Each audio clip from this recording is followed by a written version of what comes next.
Dwarka road trip के दूसरे blog में आप सभी का स्वागत है। और करीब 20 से 25 मिनट के बाद हम बेट द्वारका पहुंच गए। आज पूनम की वजह से यहाँ पे बहुत भीड़ थी, ऊपर से हनुमान जयंती। लेकिन वो कहते हैं ना, जिंदगी की खूबसूरती देखनी है अगर तो कभी सफ़र पर निकलो, क्योंकि उसके बाद ही पता चलेगा दुनिया कितनी विशाल है और यहाँ पे तरह तरह के टैलेंट है।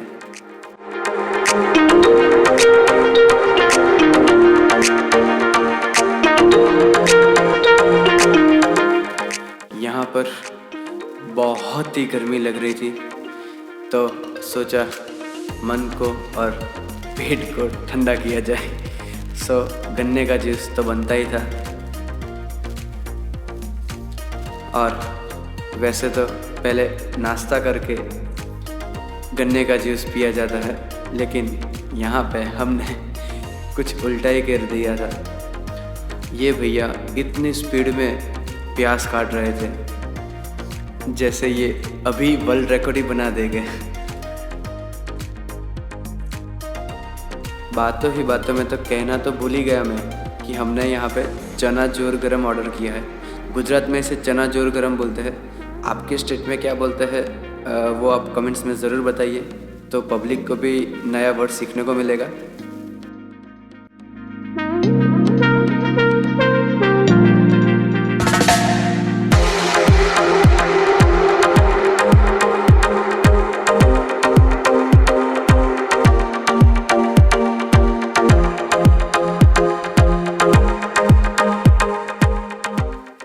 हनुमान डांडी की ओर जाते हुए हमने रिक्शा में भी सवारी की, वो भी पीछे लटकते हुए।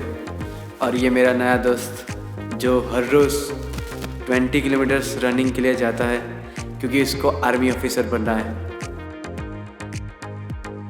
करीब 10 मिनट के बाद हम हनुमान डांडी पहुंच गए, लेकिन यहाँ पे कैमरा अलाउ नहीं था, तो हमने बाहर का ही शूट कर सके।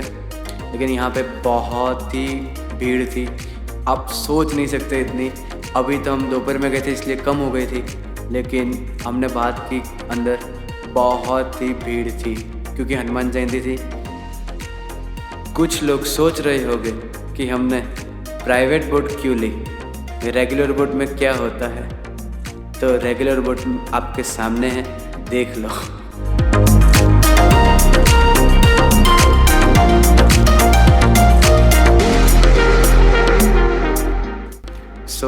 इसीलिए रिटर्न जाते वक्त भी हमने प्राइवेट बोट ही की। लेकिन ये मैंने पहले बोला था ना, यहाँ पे कोई प्राइवेट बोट का फिक्स रेट नहीं है। तो आते वक्त 100 रुपीज़ में गए थे, जाते वक्त 200 में जा रहे हैं।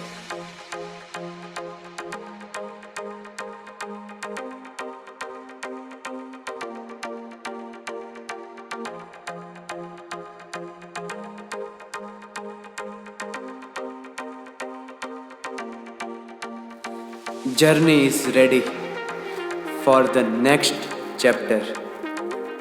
द्वारका पहुंचने के बाद हम लोग अब जा रहे हैं नागेश्वर ज्योतिर्लिंग की ओर।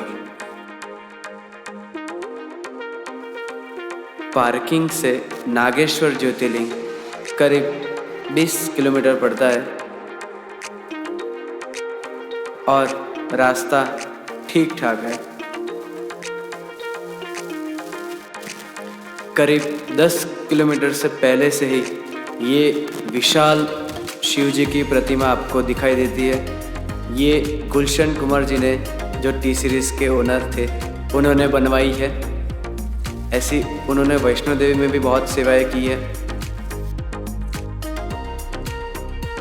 ये विशाल प्रतिमा के तुरंत बाजू में ही है नागेश्वर ज्योतिर्लिंग।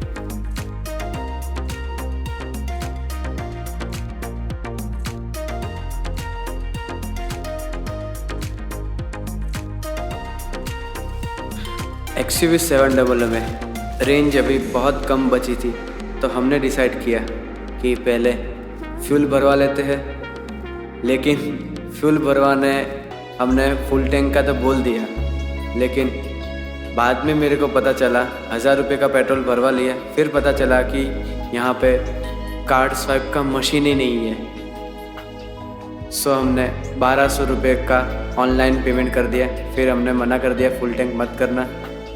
फाइनली हम लोग निकल पड़े अपनी फाइनल डेस्टिनेशन की ओर, जो है शिवराजपुर बीच। ये नागेश्वर ज्योतिर्लिंग से 20 से 25 किलोमीटर पड़ता है। ड्राइविंग एक्सपीरियंस की बात करूँ मैं तो कमाल का रिस्पॉन्स है, कुछ प्रॉब्लम नहीं लगी हमें। XUV700 लाजवाब है, वाकई में लाजवाब है। और ये मेरा परिवार, मेरी माँ, मेरी काकी और मेरे रॉकिंग हैंडसम काका। पापा अभी जो वीडियो उतार रहे हैं उनको तो आपने देखा ही है।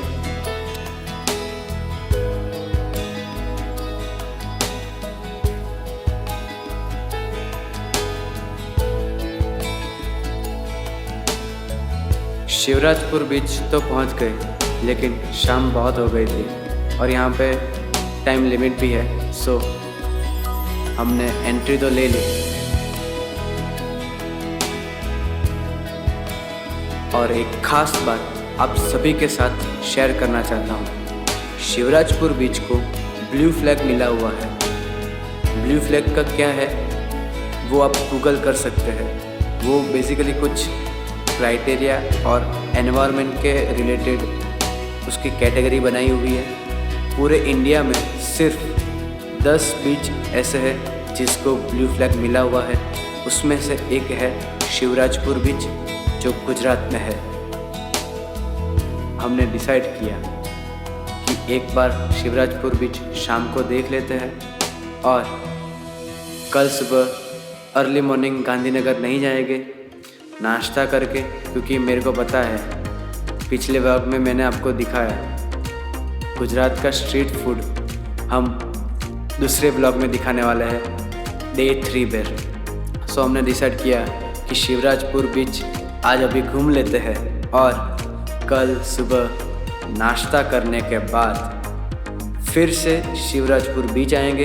यहाँ पे एंजॉय करेंगे, मस्ती करेंगे और राइड्स में भी बैठेंगे और उसके बाद हम निकल जाएंगे अपनी फाइनल मंजिल, जो सबका प्यारा घर होता है वहाँ पे, मीन्स गांधीनगर। डे 3 की शुरुआत ही हमने सबसे पहले स्ट्रीट फूड से की। गुजरात का स्ट्रीट फूड। हम जिस शॉप पर जा रहे हैं वो सब्जी मंडी के एकदम बाजू में ही है। यहाँ पे हर टाइप का गुजराती फूड आपको मिल जाएगा। ढोकला, पात्रा, समोसा, खमण, फाफड़ा, गांठिया और बहुत सारी चीज़ें।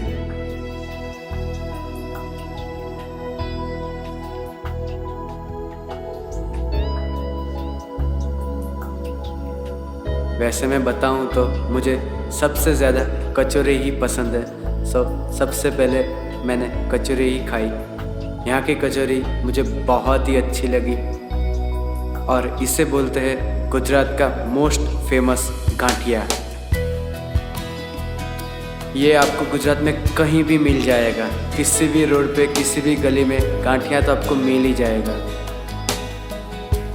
और ये जिसे खमन बोला जाता है, लेकिन जो गुजरातीज नहीं है वो खमन ढोकला साथ में ही बोलते हैं। एक्चुअल में खमन अलग और ढोकला अलग होता है। यहाँ के खमन बहुत ही सॉफ्ट, बहुत ही मस्त थे, वाकई में मज़ा आ गया था। इसे कौन नहीं जानता, इसे गुजराती में जलेबी बोलते हैं। आपके स्टेट में इसे क्या बोलते हैं आप बताइए ज़रूर, मैं ज़रूर रिप्लाई करूँगा। जलेबी वाकई में बहुत ही स्वीट थी, मुझे बहुत ही पसंद आई। इसे वड़ा बोला जाता है। इसमें लहसुन, आलू का मसाला रहता है और ऊपर चने का लोट होता है।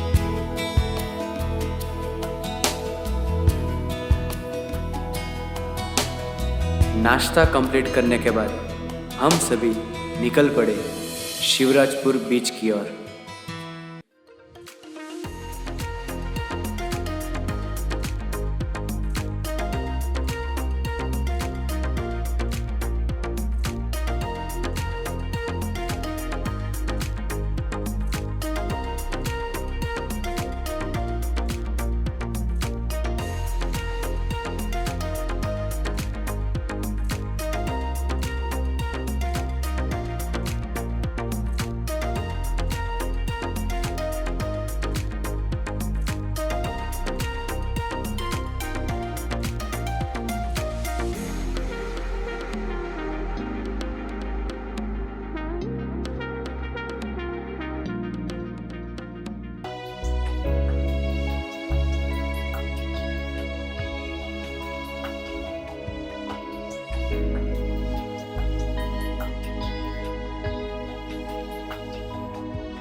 स्कूबा डाइविंग हम सभी को करना था, लेकिन समर की वजह से यहाँ पे अभी विजिबिलिटी बहुत ही कम थी।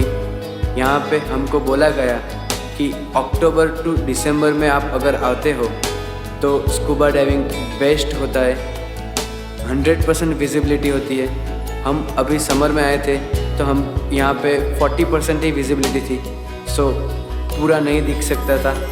सो हमने डिसाइड किया कि अब नेक्स्ट दिसंबर में हम स्कूबा डाइविंग करने के लिए यहाँ पे स्पेशल आने वाले हैं, क्योंकि लाइफ में एक पैराग्लाइडिंग, स्कूबा डाइविंग और मेरा एक और विषय बंजी जंपिंग, वो मेरे को 3 करना ही है। क्योंकि विशाल समंदर हो, पहचान अपनी उसी से बड़ी रखना।